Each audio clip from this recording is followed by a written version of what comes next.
नमस्कार। इस व्याख्यान में हम class 9th economics chapter 2 people as a resource इसको सीखने का प्रयास करेंगे।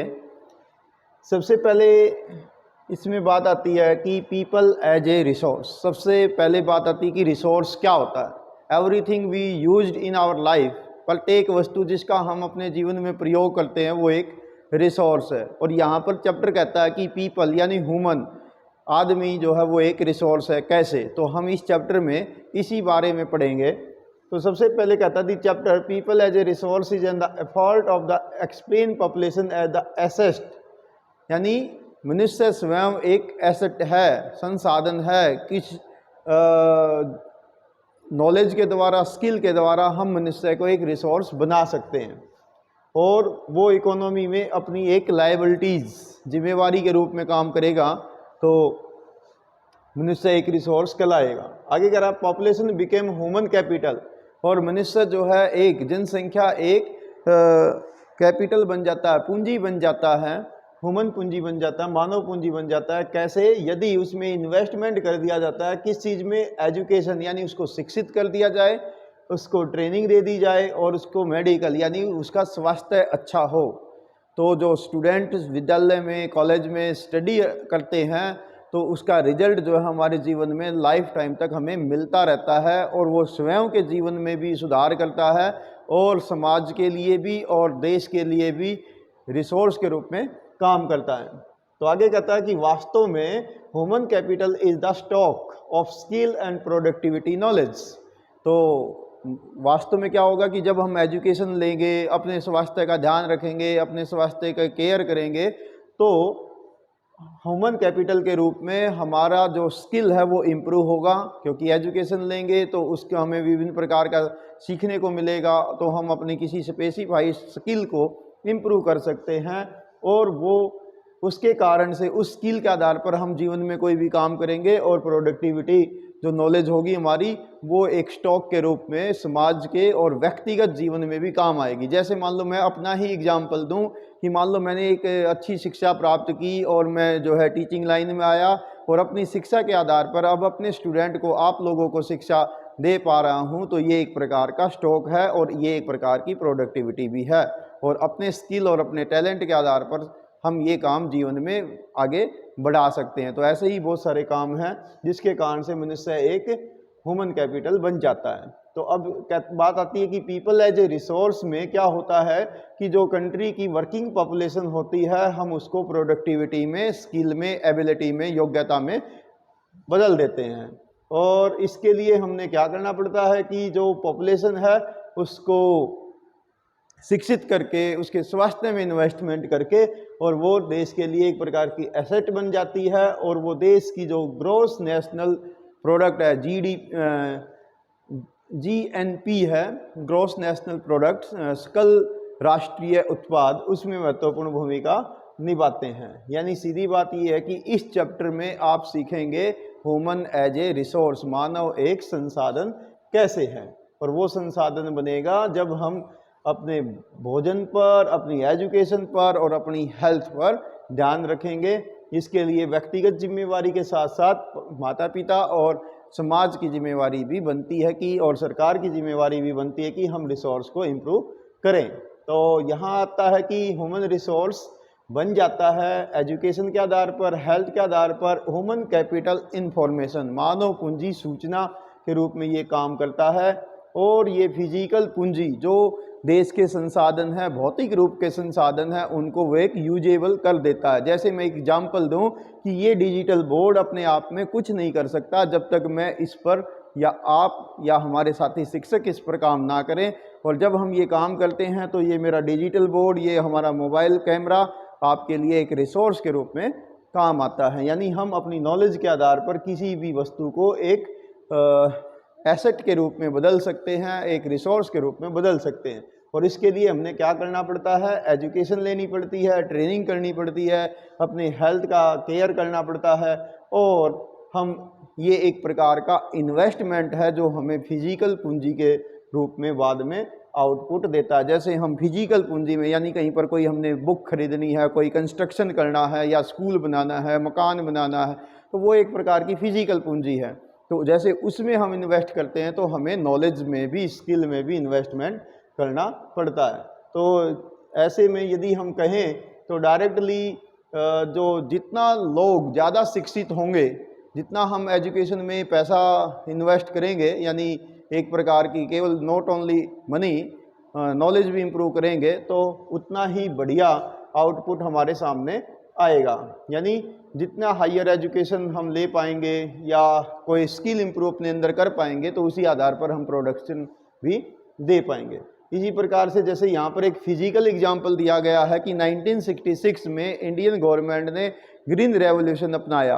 वही खेत थे हमारे, उन्हीं खेतों पर हमने पैकेज टेक्नोलॉजी अपनाई, यानी हाइब्रिड सीड यूज़ किए, पेस्टिसाइड यूज़ किए, इसके अलावा इंसेक्टिसाइड्स यूज़ किए, इसके अलावा यूरिया DAP का यूज़ किया, खेतों का इलेक्ट्रिफिकेशन किया, मंडियाँ बनाई, रोड बनाए, तो उसका, और किसानों को सब्सिडी की सुविधा दी। तो इन सब के कारण से सेम खेत पर जो प्रोडक्शन पहले जितना होता था उससे 2.5 से 3 गुना प्रोडक्शन हुआ, और उसके कारण से हमारे देश के अंदर जो भोजन की कमी हुआ करती थी, फूड ग्रेन्स की कमी होती थी, वो कंप्लीट हुई, जिसको हम आज ग्रीन रेवोल्यूशन के रूप में जानते हैं। तो यानी वो एक हमारी प्रकार की इनपुट थी खेतों के अंदर, एग्रीकल्चर के फील्ड में, और वो नॉलेज हमारी काम आई प्रोडक्शन के रूप में। इसी प्रकार से जो प्रोडक्शन है वो इंक्रीज होता है। अब यहाँ पर आप कुछ पिक्चर देख पा रहे हैं, इन पिक्चर्स को देखिए। जैसे ये पिक्चर क्या कर रहे हैं, इसमें क्या क्या इस पिक्चर्स में दर्शाया गया। तो इसी प्रकार से जैसे आपसे पूछा गया, look at the photograph and can you explain how a doctor, teacher, engineer and tailor are an asset of the economy.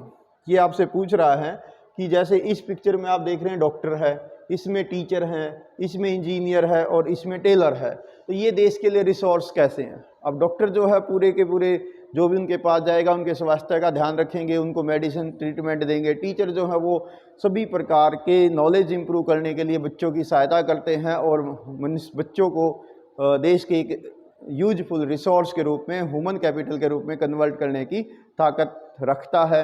अध्यापक को स्वयं राष्ट्र निर्माता कहा जाता है।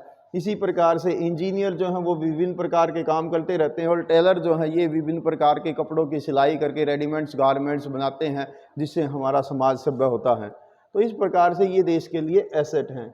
और आगे कहा गया है कि not only do the more education and higher people give through higher income, society also gain its indirect benefit indirect way से। यानी जो लोग शिक्षा प्राप्त करते हैं वो केवल अपना ही लाभ नहीं करते, बल्कि उनके द्वारा समाज का भी लाभ होता है। जैसे एग्जाम्पल के रूप में मैं अगर अपना ही एग्जाम्पल दूं कि मान लो मैंने शिक्षा प्राप्त की, तो इस शिक्षा ने केवल मेरे को ही रोजगार नहीं दिया, मेरे ही परिवार को पालने के लिए इनकम नहीं दे, बल्कि इसका फायदा आप सब विद्यार्थियों तक भी पहुंच रहा है। और लगभग 2 दशक से विद्यार्थी मुझसे फ़ायदा ले रहे हैं, और जब तक जीवन है तब तक मुझे विद्यार्थियों को पढ़ाना ही है, शिक्षा ही देनी है। तो इस प्रकार से सीधा एग्जाम्पल ये है कि जो हमारा टैलेंट होता है वो दूसरे विद्यार्थियों तक, समाज तक, लोगों तक पहुंचता है, और वो टैलेंट जो है आगे से आगे स्प्रेड होता जाता है। यानी ये एक प्रकार का इन्वेस्टमेंट है, इनडायरेक्ट वे से समाज को भी इससे फ़ायदा होता है। नेक्स्ट इसी प्रकार से कहा गया है कि human capital is one way superior to the other resource, और ह्यूमन कैपिटल सबसे सुपीरियर रिसोर्स माना जाता है।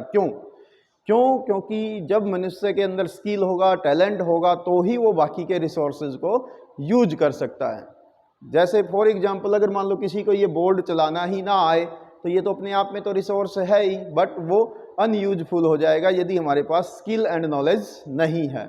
तो इसलिए ह्यूमन कैपिटल सबसे बेहतर कैपिटल मानी जाती है लैंड और पूंजी की तुलना में। यानी हमारे पास जो भूमि है और जो पैसा है उसकी तुलना में मानव पूंजी कहीं ज़्यादा लाभदायक है और कहीं ज़्यादा वो सुपीरियर है, क्योंकि यही जो ह्यूमन पूंजी है, मानव पूंजी है, ह्यूमन कैपिटल है, हमारी नॉलेज है, हमारी स्किल है, टैलेंट है, यही बाकी के रिसोर्स को यूजफुल बनाएगा। तो यहाँ पर कुछ आपके लिए 2 उदाहरण दिए गए हैं। एक स्टोरी है शकल की और एक है विलास की। तो एक बार पढ़ते हैं, ये क्या कहता है कह रहा है कि यहाँ पर दो मित्र होते हैं, एक विलास है और एक सकल है। ये एक ही गांव में सेमापुर में रहते हैं। सकल जो है 12 वर्ष का लड़का है, उसकी माँ का नाम है शीला, जो एक घरेलू काम करने वाली कामकाजी महिला है। उनके पिताजी बूटा सिंह खेतों में काम करते हैं। सकल जो है अपनी माँ के घरेलू कामों में मदद करता है और वह अपने छोटे भाई जीतू और अपनी छोटी सिस्टर सीतू की भी मदद करता है, उनकी देखभाल करता है। इनके अंकल जी हैं श्याम, जो कुछ समय पहले उनकी डेथ हो गई थी मैट्रिकुलेशन एग्ज़ाम के दौरान। तो वो जो है, ओह सॉरी, यहाँ मैं पास्ट अवे सोच गया गलती से। तो खैर श्याम है, जो इनके अंकल हैं श्याम, वो उन्होंने 10वीं पास की है और लेकिन वो घर पे ही हैं, उनको कोई जॉब नहीं मिली।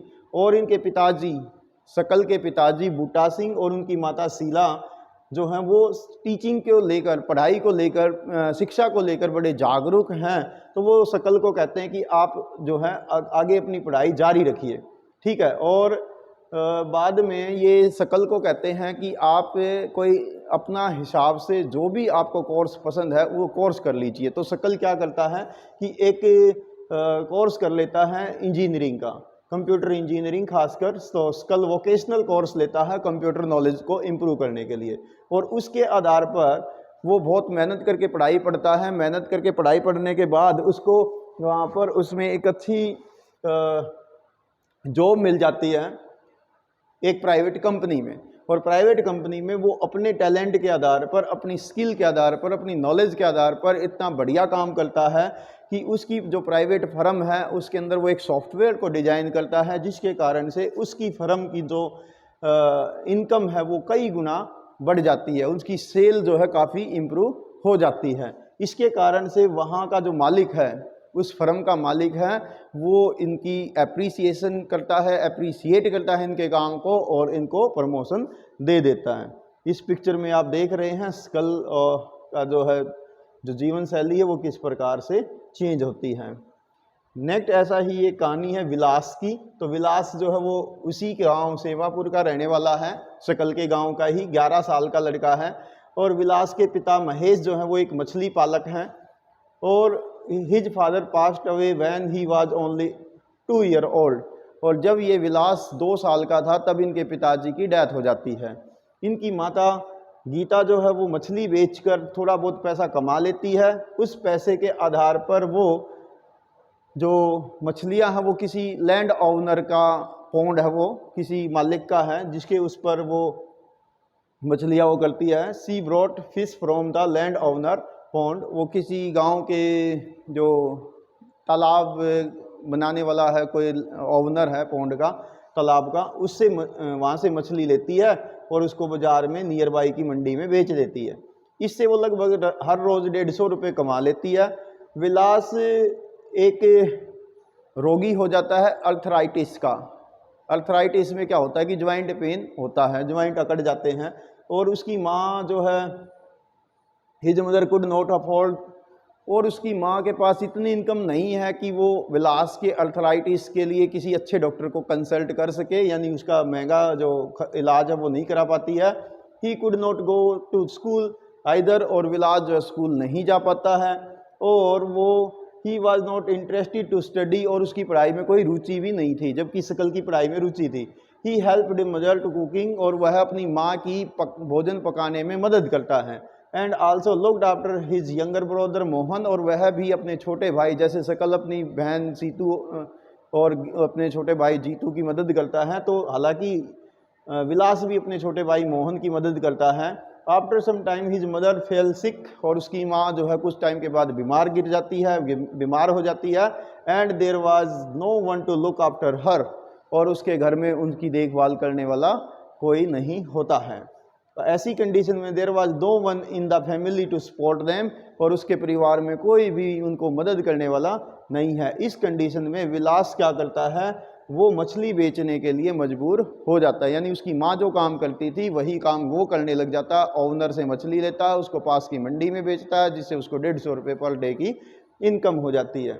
इस प्रकार से उसका जो है जो इनकम है वो केवल एक मार्जिनल इनकम रहती है, यानी केवल गुजारा भर की इनकम होती है। अब ये दोनों ही स्टोरी आपने पढ़ ली हैं, इन स्टोरी के आधार पर आप डिफ्रेंशिएट कर सकते हैं कि सकल जो है वो स्कूल जाता है, विलास स्कूल नहीं जा पाता है।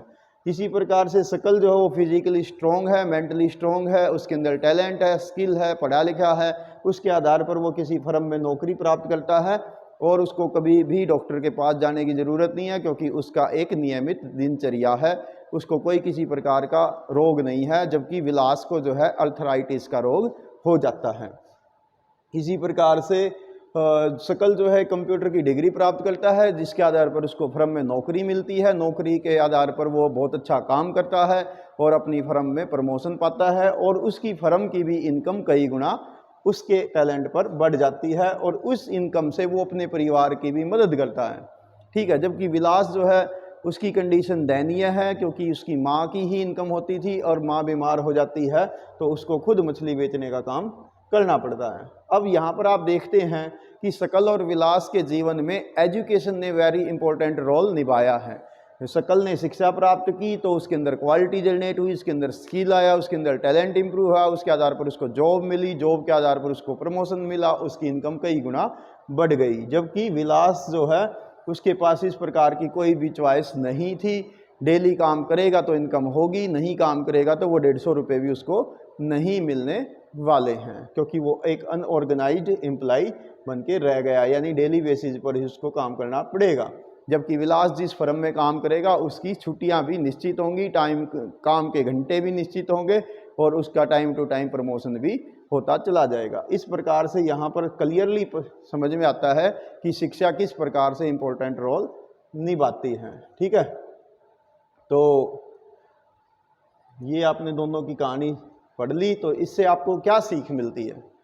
विलास और सकल की यदि हम कहानी देखें तो इसमें एक सिंपल सी बात ये है कि we should improve our knowledge, our skill, our talent, और उसका एक ही शॉर्टकट है अच्छी शिक्षा प्राप्त करना। तो प्यारे विद्यार्थियों, आप इस चैप्टर से सबसे पहला सीख तो यही लीजिए कि आप अपनी शिक्षा को अच्छे ढंग से, ध्यान से, लगन से, मेहनत करके प्राप्त कीजिए।